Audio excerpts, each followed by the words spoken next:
لحظة بس نبين معي على الشاشة. عبد الرزاق في السويد، تفضل يا أخي عبد الرزاق.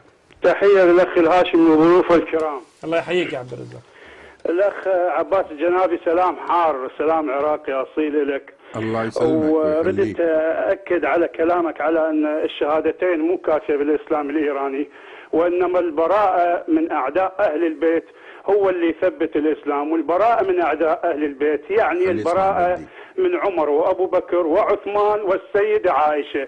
ليس هناك من يعادي أهل البيت إلا هؤلاء، ومن يدين بدين هؤلاء، وثق بالله الكريم. هي هذه الحقيقة. أنت تعرف إيران، أنت زرت إيران عشان تتكلم هالكلام هذا؟ نعم، أنا حرس ثوري إيراني 13 سنة، ثق بالله الكريم. خليه يسمع. حرس ثورة إيراني 13 سنة، أنا بدي. بإيران بس حرس ثورة، أنا عايش 20 سنة بإيران، وحرس ثوري إيراني 13 سنة. ووقعت، هسه أنا أذكر الأخ عباس الجنابي بعض البنود اللي وقعت عليها حتى أتطوع للحرس الثوري الإيراني. البند الأول اللي أنا وقعت عليه، المفروض أن أخدم في هذا الحرس الثوري حتى ظهور صاحب العصر والزمان، ثق بالله الكريم. وعلى أن أؤمن أن أول ما يحرر هو العراق ويعاد إلى إيران أم الإسلام، ومن ثم نحرر الحرمين الشريفين من دنس السعوديين، وبعدها ندفع بأن تكون كل المعمورة تحت سيطرة ولاية الفقيه المتمثلة بالسيد الإمام الخميني آنذاك. هذا في بنود يعني بسيطة، البنود طويلة جدا يعني، لأن إذا تطوع سنة أو سنتين ما راح يقبلونه في هذا الجهاز. طب أنت خليه يكمل حجرك، خليه يكمل. ده واحد ما يعجبكم الكلام. أيوة. الأخ عباس جناب، أنا حاضر أي سؤال يسألني يعني. لحظة بس، أوكي. شي يريد يسميني خليه يسميني خائن، شي يريد يقول لي عفت بلدك، نعم خنت، ونعم عفت بلدي، نعم تفاعلت ويا الثورة الإيرانية، أنا عبالي ثورة إسلامية، نعم تركتها من تفهمت هي عندها أطماع عند العرب، نعم تفهمت تأخذ الإسلام من أجل دمار الإسلام، بما أنها ترى أن سيدنا عمر هو الذي دمر الإمبراطورية الفارسية باسم الإسلام، فعمدوا على أن يجدوا فقه معين لضرب الإسلام بالإسلام، فأخذوا شعار أنهم ضد إسرائيل وأنهم ضد أمريكا، ولا شنو اللي يعني من بعثوا على قياداتنا اللي هو أبو حسن العامري وأبو محمد الكرخي وأبو معاذ. بلاش الأسماء، بلاش الأسماء، ما أحب الأسماء، الله يخليك. عفوا، ما راح أذكر أسماء. المهم من أخذونا في مؤتمر لندن، وهناك الكل وقعوا على أن يقبلون الاحتلال الأمريكي بالعراق. اللي أريد أقول للأخ الدكتورين اللي بجانبكم، الدكتور عزت والدكتور بدي. نعم، الدكتور عزت والدكتور بدي نتشرف بهم. أيوه. ثقوا بالله الكريم يا اخوان، عدونا الاول ايران. ليش؟ مو حقد، انا عايش 20 سنه وخادم 13 في الاحرس الثوري. في معركه حلبجه انا مشارك في معركه حلبجه عند ما احتلوها الايرانيين، وانا في التله الاولى اللي تطل على مدينه حلبجه، ومعي بعض القيادات العراقيه الموجوده الان بالبرلمان وبالحكومه العراقيه، الاخ الهاشمي ما يوافق نذكر اساميهم. وبعد ما صار النهب والسلف في مدينة حلبجة، بعد ما جبنا بالجيف الفارسي ودخلنا به إلى منطقة حلبجة احنا والحزب التابع للرئيس الجمهورية العراقية. شفت بعض الجنود الإيرانيين يسرقون ويسلبون بعض القضايا الممتلكات الشخصية للأكراد في مدينة حلبجة.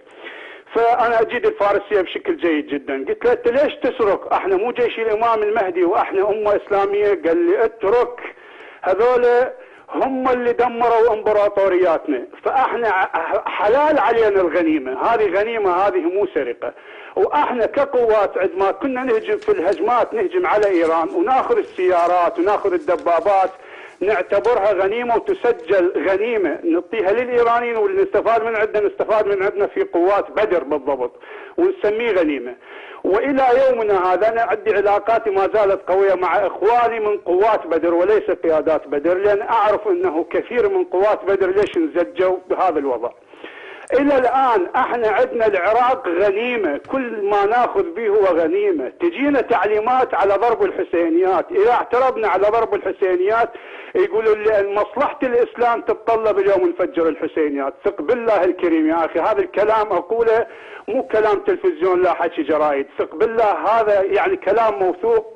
وفي منطقة تنقى كنش، في منطقة كرمانشاه تنقى كنش، من هناك تخرج المتفجرات وتروح للعراق. من منطقة سنقر قليائي التابعة لكرمانشاه مقر لواء حمزة سيد الشهداء، من هناك توصل عبر رابطين، وما يقبل الأخ الهاشمي أذكر أسامي هاي الرابطين اللي تدخل للعراق. وهناك اغتيالات هي من ناس في بدر يعملون، تقول له ليش اقتل هذول؟ يقول لك هذا اليوم ويانا وباكر ضدنا، قتله مصلحه الاسلام تتطلب. المشكله انه الاخ الهاشمي ما يسمح لي انه اتكلم يعني بالاسماء وبالادله. خذ هالسؤال من الدكتور عزت. الدكتور عزت عنده لك سؤال. تفضل. الدكتور عزت من مصر عنده لك سؤال. انا بسالك يا سيدي الفاضل، طب انت ليه تطوعت في الحرس الثوري الايراني؟ انا اسير حرب، شاركت في الحرب العراقيه الايرانيه وتاثرت، وكن الشاب وردنا في الطريقه نطلع منها من الاسر. تطوعنا 10,000 نفر من عندنا، هربنا باللحظات الاخيره اللي شفناهم بعد ما ان صارت يعني ايدهم قويه ويا امريكا ويبدا الهجوم على العراق. انا هربت وجيت للسويد. يعني انت وقعت على الوثيقه دي علشان تهرب من الاسر؟ هذه الحقيقة، يعني هذه الحقيقة، بس أنا شاركت المعارك وياهم، شاركتها. يعني شاركت في المعارك وقتلت إخوتك العراقيين برضه؟ شاركت ورميت، سميني ما تشاء. أنا اللي قلت لك أنا خائن. في جيش التوابين، جيش مشهور. في كثير إيرانيين جندوا، يعني عملوا جيش كامل. إذا كان الكلام اللي أنت بتقوله ده صحيح، يا خلاص ما نقدرش إن احنا نوافق معاك طبعا، يعني نتفق معاك على كل شيء، لان احنا طبعا لا احنا ما عندناش هزيمه. بس اكو شيء مهم اذا لكن يعني انا احنا الزمنا هذا ربك، احنا ما بنعملش تحقيق، انما احنا ناس عايزين نعرف الحقائق بس. اسالوا صحيح، ما في مانع يعني اسال هذا الكلام. يا استاذ عبد الرزاق تفضل. اسمح لي، انا عندي سؤال. تفضل. لو افترضنا يا استاذ عبد الرزاق ان ليس فقط انا ما قلته صحيح، انا لا اريد ان ابدا ان اضع اي علامه استفهام حول ما قلته، ولكن لو افترضنا ان ما قلته يمكن تعميمه، ويمكن ان يقال الايرانيين لديهم بشكل عام، ليس فقط هذه حالات فرديه، ولكن لديهم بشكل عام نوايا سيئه، ما هو الحل؟ الدولة، الحرس الثوري الدولة يعني. طيب نفترض أن هذا النظام، أنت هل بالنسبة لك هذا ينطبق على كل الأنظمة الإيرانية منذ الأزل إلى الأبد أو منذ الأبد إلى الأزل، أم أن هذه حالة خاصة بهذا النظام الحالي؟ طيب هاي عقيدة دين أخي العزيز، أخي الدكتور، هاي عقيدة دين. هذا مو أنت تقدر تتفاهم ويا أي حزب ما يتبنى الدين مبدأ، تتفاهم وياه وفق المصالح، لكن هذا دين. يقول هذا دين من يؤمن به؟ كل الإيرانيين يؤمنون بهذا الدين أم النظام الحالي فقط؟ كمل يا عبد الرزاق. هو كافر، هذا ما تقدر تتفاهم وياه. واللي يقول لك انه العراق 3000 سنه كان عندي انا محتله، واجى عمر بن الخطاب واخذ من عندي. اللي يقول لك انت اقتل ودمر ومصلحه الاسلام تتطلب، هذا انت ما تقدر تتفاهم وياه. هذا عقيده دين. هذول يحسون انه أنا اسمح لي استاذ عبد الرزاق فقط، انا احب ان اعرف بالنسبه لك هذا الدين دين النظام الايراني الحالي ام دين كل الايرانيين؟ هذا مو كل الايرانيين، هذا الدين الفارسي. انا اقول لك بشكل صحيح، يعني عندنا امه عربيه ثق بالله عروبتها اكثر من عروبه الدول العربيه، وهي الاحواز العربيه.